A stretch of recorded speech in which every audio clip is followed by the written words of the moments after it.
Some of my favorite authors started their careers writing short fiction for literary magazines. All of my favorite authors have a collection of short stories out. In fact, the class in college that started it all for me, writing killer fiction, was supposed to result in my finishing a short story. It was actually the beginning of my first novel.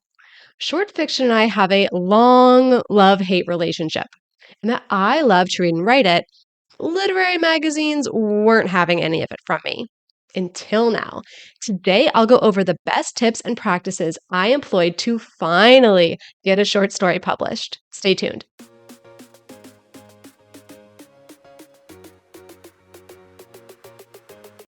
Hi, I'm MK Williams. I'm an author and I also write and publish under the pen names Mary Kate Williams and Kate Williams.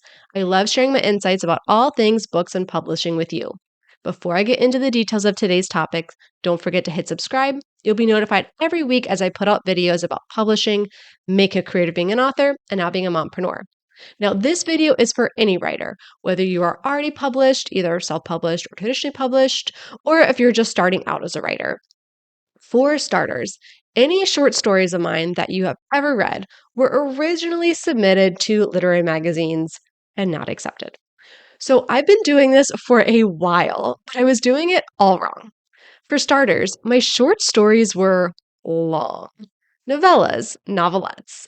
While some literary magazines specifically look for these, they were just too long for most of them. As you can see, Escaping Avila Chase and Interview with a Vanlifer were long enough to be bound as standalones. They're too long for a literary magazine.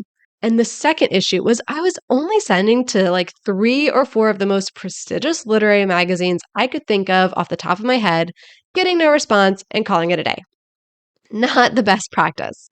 So the really, really big literary magazines like the New Yorker, the Paris Review, etc., they skew to shorter short fiction and they don't always post their preferred parameters. Sometimes it's more who you know than what you've written to get into them because they are so exclusive and they get so many submissions. Each literary magazine will define the lengths differently. For example, some will call anything up to 1,000 words flash fiction, what others would say that's only up to 600 words. It's a little confusing. You really have to dig into every single magazine. The first thing I needed to do was to write down my new story ideas and whittle, whittle, whittle. So with short stories, every sentence has to really carry its weight. After working with my agent on 2 books, I felt much stronger in my ability to refine, refine, refine. I also knew I couldn't keep doing the same thing over and over and over again and expect a different result. I needed to find more literary magazines to submit to. Yeah, I was oblivious because pitching to smaller, more niche magazines helps because fewer people pitch to them. You can build more credentials and bona fides that way. How do I find these literary magazines? Well, I would check the author bio on the books I was reading and enjoying to see what their literary magazine credentials were. I would write those down. That helped with my research. Then I found Chill Subs. Bless you. Bless you for the work you're doing, Chill Subs. So I started researching articles of the best places to submit short fiction and then plan to make a spreadsheet of everything. As far as when are they open? Do they have a fee? Do they pay? What are the word counts? Then I found Chill Subs and they had everything there. And I could also track where I had already submitted to. Now, I did have to manually enter those submissions, but it was still so helpful. So within each listing, I can see if they are open to submissions, what length of submissions they like, how often they respond, or if they respond at all. Do they pay authors for their work? Do they require a fee to submit? All of it, I could see it right there. So I had a story ready to go. I had a list of places to apply. Then came the cover letter. So I was not doing cover letters before when I was submitting, or I wasn't doing them right, or they were way too long, or they were way too short. So I found Courtney Mom's Before and After the Book Deal, which is a great book, and she had an excellent template in there for these short story literary magazine cover letters. They were short and sweet. So the shortest cover letter is, "Hello, here's a story titled X with this many words." And then I put a line in about having a forthcoming title. That was it. Um, Before I would try to like almost have it the length of a full query letter, like if I was querying a book, and I found it online that like short fiction gets a short cover letter, short, sweet, succinct. You don't have to explain everything because the story should be short enough they can read it and draw from it their own conclusions. I also decided to spend more time checking the masthead for who the fiction editor was, if I could find it. Some places didn't list, or they would have the editor and then a bunch of readers. So I wasn't doing to whom it may concern anymore. I would address it to the fiction editor by name or the fiction team if there were a lot of potential readers. Then it was time to submit.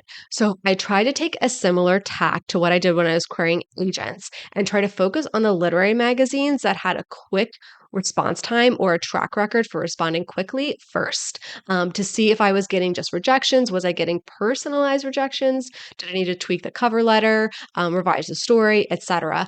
So I tried to be methodical with that. I did start to get some personalized rejections. So that was exciting. So most of the literary magazines use Submittable or Duosoma, or a system where they can send a form response. Like, we received the story, sorry, but no thanks. So when I got a unique response, I knew I was on the right track. They had read it, they were considering it, but for some reason it just didn't make that issue. And Chill Subs has like a rejection bingo, which I think is amazing. And it made it a bit more fun.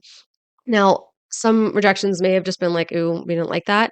Um, but some could have been because it wasn't right for, like, that theme of that issue, which may or may not have been announced. So I did keep at it. Getting those personalized rejections helped me know I was on the right track, even though it was a rejection.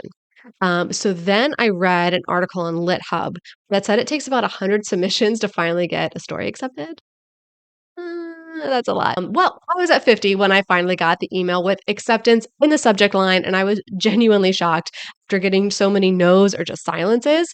But I was very excited to have combined all of those best practices, and you can read my satirical short story, Bystander, on January House's literary magazine website, and it will be available for print in their winter issue. The purchase link is below, so you can buy that now, or again, you can read it online.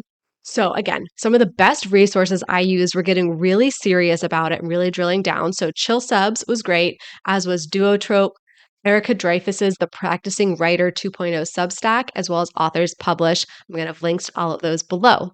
What other questions do you have about getting short stories published? What literary magazines do you love that you think I should submit to? Do you like to read short stories? Do you like long stories? Do you like novellas? Let's keep the conversation going in the comments below.